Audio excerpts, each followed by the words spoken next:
إن الحمد لله نحمده ونستعينه ونستغفره ونستهديه ونعوذ بالله من شرور أنفسنا وسيئات أعمالنا من يهده الله فهو المهتدي ومن يضلل فلن تجد له وليا مرشدا وأشهد أن لا إله إلا الله وحده لا شريك له وأشهد أن سيدنا وحبيبنا وعظيمنا محمد بن عبد الله اللهم صل وسلم وبارك على محمد وعلى آل محمد كما صليت وسلمت وباركت على إبراهيم وعلى آل إبراهيم في العالمين إنك حميد مجيد رب اشرح لي صدري ويسر لي أمري واحلل عقدة من لساني يفقه قولي سبحانك لا علم لنا إلا ما علمتنا إنك أنت العليم الحكيم اللهم علمنا ما ينفعنا وانفعنا بما علمتنا وزدنا علما إن الله وملائكته يصلون على النبي يا أيها الذين آمنوا صلوا عليه وسلموا تسليما صلوا على رسول الله أيها الإخوة الكرام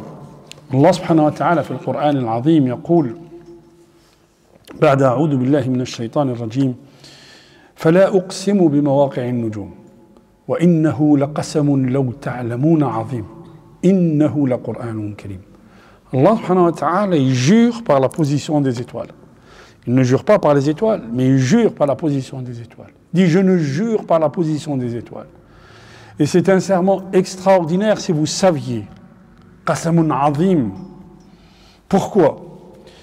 Les physiciens nous disent que ce que vous voyez en étoile aujourd'hui, ce qu'on peut voir en étoile aujourd'hui, c'est un soleil éteint. L'étoile, elle est tellement lointaine que seulement la lumière, on voit juste sa position, c'est sa lumière qui nous arrive aujourd'hui. Et Allah subhanahu wa ta'ala, il nous dit, il a mis des règles dans cet univers. Il a mis des règles immuables. Quand tu jettes quelque chose d'en haut, elle est attirée par l'attraction terrestre. La respiration, elle est soumise à... Il y a des règles physiques, des lois physiques qui sont mais vraiment bien ficelées dans cet univers. De la même manière que ces lois physiques sont bien ficelées dans cet univers, Allah subhanahu wa ta'ala nous dit « Fi hadha al-Qur'an » il est très bien ficelé. Al-Qur'an, fihi khabaru man qablana. Dans le Coran, il y a les histoires des gens qui nous ont précédés, des peuples qui nous ont précédés. Mais ce ne sont pas des histoires pour qu'on puisse bien dormir la nuit. C'est pas ça. Al-Qasas al-Qur'ani, quand Allah subhanahu wa ta'ala nous raconte les histoires de ce qui s'est passé, c'est pour qu'on prenne la leçon dans notre vie de tous les jours. Le Coran, il te dit, il t'explique les événements par lesquels tu passes dans ta vie, frère ou sœur. Il t'explique les événements par lesquels tu passes dans ta vie et il te donne la solution pour le futur, pour que tu vois le futur. Al-aqibatu lil-muttaqin, Allah subhanahu wa ta'ala nous dit. Al-aqibatu lil-muttaqin, wasbir, wa ma sabruka illa billah, wa la tahzan alayhim, wa la taku fi dhayqin mimma yamkurun, inna Allaha ma'a alladhina ittaqaw, walladhina hum muhsinun. Dieu est avec qui? Avec ceux qui sont piétés et qui sont, mais vraiment dans l'excellence, dans le rapport humain qui est excellent. Plus tu es proche d'Allah, plus Allah subhanahu wa ta'ala il te met fi kanafih. Et là, j'ouvre juste une petite parenthèse. Si tu ne veux pas être touché par Shaitan, généralement, ceux qui vous disent j'ai des angoisses, je suis malade, je suis ceci, Shaitan il m'habite. Allah subhanahu wa ta'ala dit Inna ibadi laysa laka alayhim sultan. Tu n'as aucun pouvoir sur mes serviteurs. Comme ça il dit Allah subhanahu wa ta'ala Iblis. Plus tu es fi kanafillah, plus tu es proche d'Allah subhanahu wa ta'ala, et plus Allah subhanahu wa ta'ala, il te met il te protège. Il met une bulle autour de toi. Le shaitan, il ne peut pas te toucher. Jamais, jamais. Qu'est-ce qui a perdu celui qui a trouvé Allah? Et qu'est-ce qu'il a trouvé celui qui a perdu Allah? Alors aujourd'hui, ayyuha al-ikhwa, je voulais m'arrêter sur une ayah. Une ayah qui a eu beaucoup de commentaires de certains exégètes. Et il y a un alim qui donne une explication, un alim maghribi qui donne une explication extraordinaire à cette ayah. C'est la ayah min surat al-Baqarah. La ayah 104 min surat al-Baqarah qui dit Ya ayyuha alladhina amanu la taqulu ra'ina wa qulu انظurna wasma'u wa lil kafirina 'adhabun alim. ما يود الذين كفروا من أهل الكتاب ولا المشركين أن ينزل عليكم من خير من ربكم والله يختص برحمته من يشاء والله ذو الفضل العظيم. Allah subhanahu wa ta'ala, cette ayah, la ayah que je viens de réciter, elle est récitée par l'imam quand on fait tarawih. Elle est lue quand quelqu'un il prend le mushaf, il lit sur al-Baqarah, il va passer devant cette ayah. Mais généralement, on ne s'arrête pas assez. Et Allah subhanahu wa ta'ala nous dit فَلَا يَتَدَبَّرُونَ الْقُرْآنَ. Pourquoi vous ne méditez pas ce Coran? Ce Coran vient d'Allah. Vient d'Allah. Fait Surat Yusuf, quand ses frères, ils ont dit dans l'histoire de Joseph, à un moment donné, quand il voulait garder son frère, il a pris la coupe du roi, il l'a mis dans la monture de son frère. Et il a dit aux gardes, cherchez toutes les montures. Et ils ont sorti la coupe du roi de la monture de son frère. Les frères de Yusuf, qu'est-ce qu'ils ont dit? Ah, c'est lui qui a volé. D'accord. Ben, s'il a volé, il a un frère. Parce que Yusuf et Benyamin étaient de la même mère. Son frère avait volé avant. Et Yusuf, il disait, dans son cœur, il a gardé ça dans son cœur. Il dit, Antum sharrun, vous êtes mais vraiment mauvais. Fa'asarraha Yusufu fi nafsih. Yusuf, il a gardé ce sentiment et ce ressenti dans son cœur. لو لم يكن القرآن من الله. Qui savait ce que ressentait Yusuf? Qui peut savoir ce que chacun d'entre nous, il pense ou il a dans son cœur? Qui d'entre nous, il peut savoir ce que l'autre, il a dans son cœur? À part Allah subhanahu wa ta'ala. القرآن من الله. هذه الآية يا أيها الذين آمنوا لا تقولوا راعنا وقولوا انظرنا واسمعوا. Ne dites pas راعنا, dites انظرنا واسمعوا. Écoutez. وللكافرين عذاب أليم. أسباب النزول. Quand est-ce qu'elle est descendue cette ayah? كان رسول الله صلى الله عليه وسلم في المدينة. Il y a des gens qui venaient, من بني إسرائيل, ils venaient voir le prophète صلى الله عليه وسلم. Ils venaient voir le prophète صلى الله عليه وسلم et ils lui disaient يا محمد راعنا. Ils se tournaient entre eux, ils souriaient et ils rigolaient un peu. Et Allah subhanahu wa ta'ala, il descend cette ayah sur cet événement-là. Saad ibn Mu'adh, il va voir ces gens-là, parce que Saad ibn Mu'adh, c'était un notable à Médine. C'était un chef de tribu. Et il va voir ces gens-là, il leur dit, je vous entends dire quelque chose au prophète, et en fait, ce que vous dites, c'est pas ce que vous voulez dire.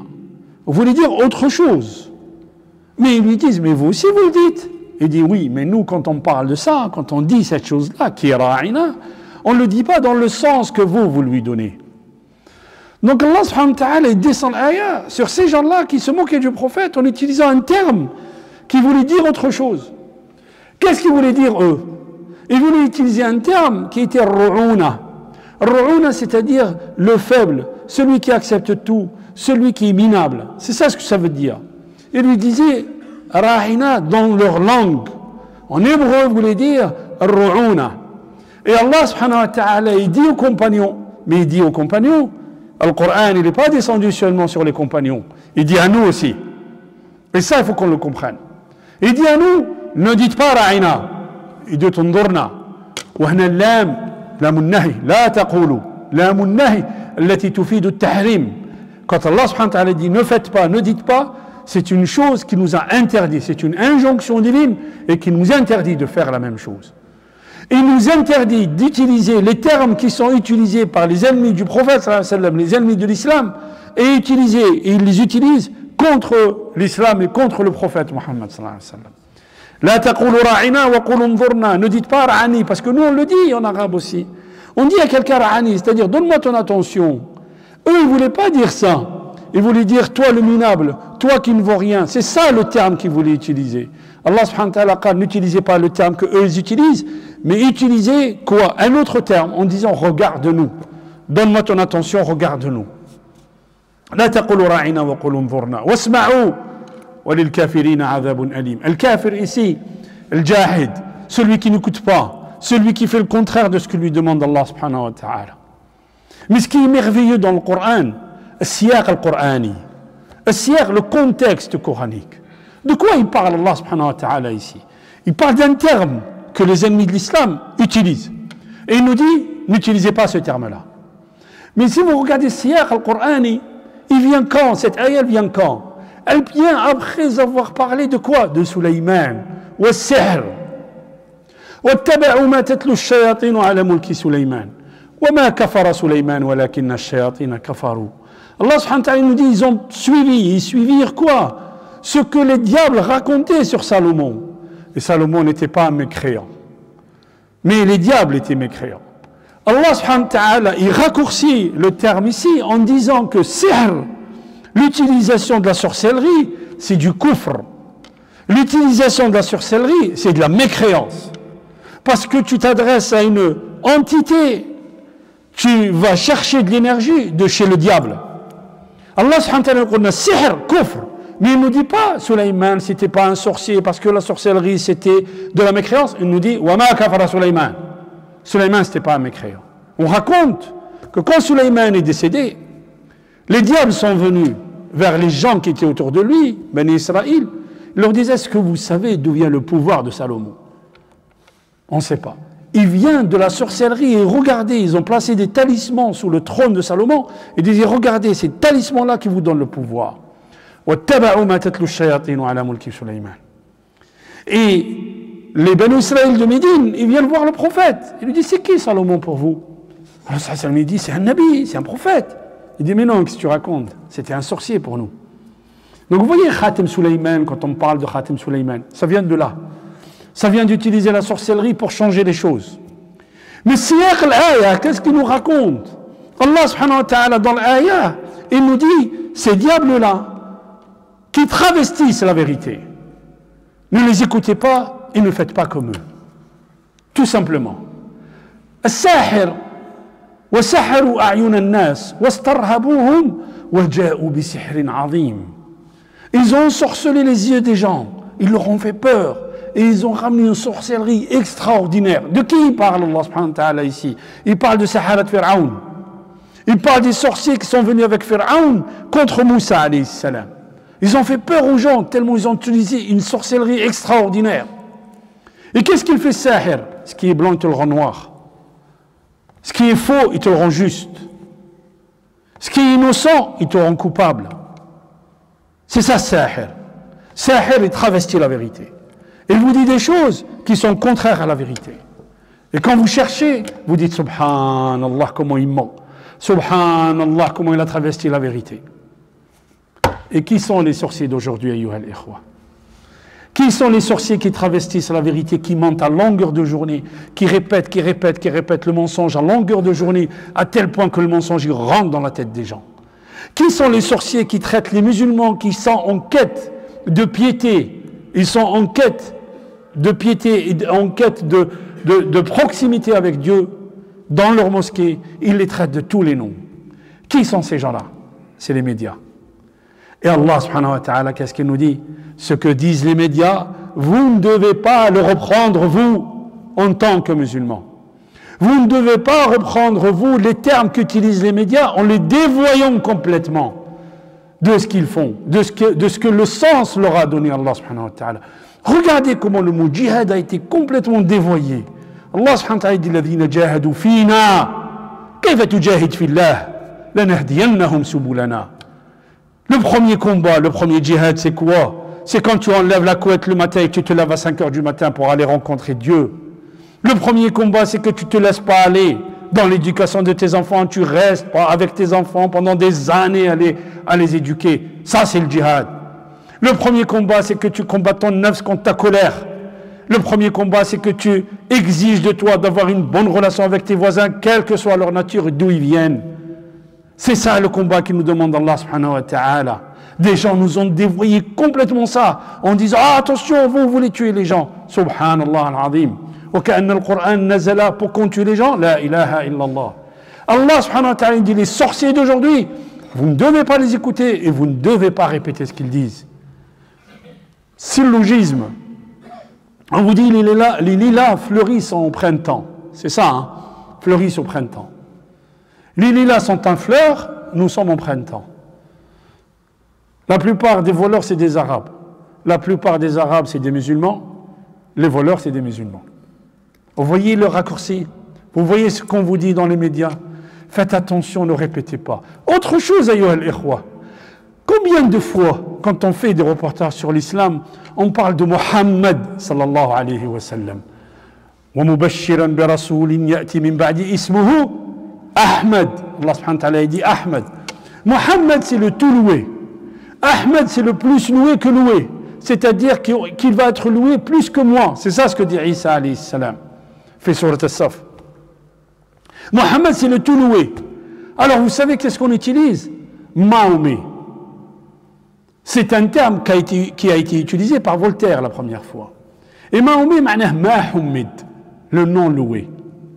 Vous voyez comment les médias, comment on utilise un terme en changeant le sens du terme. Et un jour, j'étais avec un journaliste, et il me dit, Mahomet a dit, j'ai dit non, c'est pas Mahomet, c'est Mohammed. Est-ce que ça t'écorche la gorge de dire Mohammed? Quel est ton problème? Toi, tu t'appelles Gérard. Est-ce que tu veux que je t'appelle, moi, je ne sais pas quoi, Raphaël, ou je change ton nom? Tu acceptes? Pourquoi vous changez le nom du prophète Mohammed sallallahu alayhi wa sallam? Il s'appelle Mohammed. Wallah subhanahu wa ta'ala yaqul inna Allah wa malaikatahu yusalluna ala al-nabi. Allah subhanahu wa ta'ala, les anges font des prières pour élever le prophète sallallahu alayhi wa sallam auprès d'Allah. Et Allah subhanahu wa ta'ala, il nous dit wa innaka la ala khuluqin azim. Muhammadur Rasulullah. Yani les termes et les éloges dans le Coran sur le prophète Muhammad sallallahu alayhi wa sallam. Anas ibn Malik, il nous dit jamais le prophète n'a levé la main sur quelqu'un, jamais, jamais, jamais, sur un enfant ou sur une femme. Quand les gens ils vous parlent comment vous traitez votre femme, regardez comment le prophète sallallahu alayhi wa sallam il traitait ses femmes. Regardez comment le prophète sallallahu alayhi wa sallam il traitait les enfants. Je disais dans une autre Jumu'ah, le prophète sallallahu alayhi wa sallam était assis. Il y a Fatima qui vient, il se lève pour elle. Regardez, elle avait 17-18 ans. Il l'enlace, il l'embrasse sur le front, il l'embrasse sur la joue. Sur le front, c'est un baiser de considération, et sur la joue, c'est un baiser d'amour. Et il l'a fait asseoir à sa place. Le prophète sallallahu alayhi wa sallam conquiert la Mecque. Il conquiert la Mecque. Et quand il arrive à la Mecque, il n'arrive pas comme Jules César, avec des trésors et des esclaves de partout, et des femmes enchaînées, il n'arrive pas comme ça. Yadkhul Makkah, muta'ti ar-ra's. Il baisse la tête en remerciant Allah subhanahu wa ta'ala. Parce que le Nasr, min Allah subhanahu wa ta'ala. Il rentre à la Mecque, et là, la Mecque, tout le monde voudrait que le prophète sallallahu alayhi wa sallam devienne son hôte, habite chez lui pendant un moment. Tout le monde dit, Ya Rasulallah, Bayti, Bayti, viens chez moi, Ya Rasulallah. Et vous savez ce qu'il leur dit, le prophète sallallahu alayhi wa sallam? Regardez cet amour. Il dit à ses compagnons, dressez-moi une tente devant la tombe de Khadija. Au moment de la victoire, il se rappelle de qui? De celle qu'il a soutenue pendant la difficulté, de celle qui lui a tout offert, tout donné. Et Aïcha, elle dit, jamais j'ai été jalouse de quelqu'un comme j'étais jalouse de Khadija qui était décédée. Jamais. C'est ça le prophète Muhammad sallallahu alayhi wa sallam. Allah subhanahu wa ta'ala nous dit Ya ayyuha alladhina amanu la taqulu ra'ina wa qulu انظرنا واسمعوا وللكافرين عذاب أليم أقول قولي هذا واستغفر الله لي ولكم فاستغفروه يغفر لكم إنه هو الغفور الرحيم بسم الله والحمد لله والصلاة والسلام على رسول الله ولا حول ولا قوة إلا بالله. Allah subhanahu wa ta'ala في سورة الحج il y a une ayah extraordinaire أيها الإخوة, c'est pour ça que je vous dis le Coran يجب أن نتدبره, c'est-à-dire on doit méditer le Coran. Allah subhanahu wa ta'ala il nous dit quelque chose, il nous dit إن الذين آمنوا, écoutez bien, إن الذين آمنوا والذين هادوا والصابئين والنصارى والمجوس والذين أشركوا إن الله يفصل بينهم يوم القيامة إن الله على كل شيء شهيد. Dieu est témoin de toutes choses. Il nous dit certes, ceux qui ont la foi, ceux qui ont cru, ceux qui ont la foi, les juifs, les dinahadou, les sabéens, les adorateurs des étoiles, les nazaréens, les mages, et ceux qui donnent à Allah des associés, les mouchriquines, Allah subhanahu wa ta'ala tranchera entre eux le jour du jugement. Vous allez me dire, pourquoi Allah subhanahu wa ta'ala nous dit ça? Il nous dit qu'il va trancher entre les Mazdéens, les Sabéens, les Juifs, les croyants musulmans. Ça veut dire quoi cette ayah? Ça veut dire, Allah subhanahu wa ta'ala nous dit à nous, vous ne devez pas juger les gens. Le jugement est entre les mains d'Allah. Et attention les frères, d'essentialiser les choses. Parce que souvent quand on parle, on dit les chrétiens, les juifs. Non, Allah subhanahu wa ta'ala nous dit Laysu sawa'a waddat ta'ifatun min ahli al-kitab. Ils ne sont pas tous pareils. C'est ce que nous dit Allah subhanahu wa ta'ala. Il y a une partie des gens qui vraiment ne vous aiment pas. Mais allez, c'est pas grave. On n'a pas besoin de ton amour, frère. Il n'y a pas de problème. Nous, on cherche quoi? L'agrément d'Allah subhanahu wa ta'ala. Et ce que je vous disais tout à l'heure, on est en quête de spiritualité et de proximité avec notre Dieu dans cette mosquée. Qu'Allah subhanahu wa ta'ala fasse de nous des gens fidèles à lui et qu'il agrée notre travail et qu'il agrée tout ce qu'on fait pour lui et qu'il fasse de notre travail un travail sincère avec lequel nous allons rencontrer notre Seigneur, ayyuha al-ikhwa. اللهم اهدنا فيمن هديت وعافنا فيمن عافيت وتولنا فيمن توليت وبارك لنا فيما أعطيت وقنا شر ما قضيت إنك تقضي ولا يقضى عليك إنه لا يذل من وليت ولا يعز من عديت تباركت ربنا وتعاليت يا ذا الجلال والإكرام اللهم اقسم لنا من خشيتك ما تحول به بيننا وبين معصيتك ومن الطاعات ما تبلغنا به جنتك ومن اليقين ما تهون به علينا مصائب الدنيا ومتعنا اللهم بأسماعنا وأبصارنا وأبداننا أبدا ما أحييتنا واجعله الوارث منا واجعل ثأرنا على من ظلمنا وانصرنا على من عادانا ولا تجعل الدنيا أكبر همنا ولا مبلغ علمنا واجعل الحياة زيادة لنا في كل خير واجعل الموت راحة لنا من كل شر عباد الله إن الله يأمر بالعدل والإحسان وإيتاء ذي القربى وينهى عن الفحشاء والمنكر والبغي يعظكم لعلكم تذكرون ولذكر الله أكبر والله يعلم ما تصنعون وقوموا إلى صلاتكم بارك الله فيكم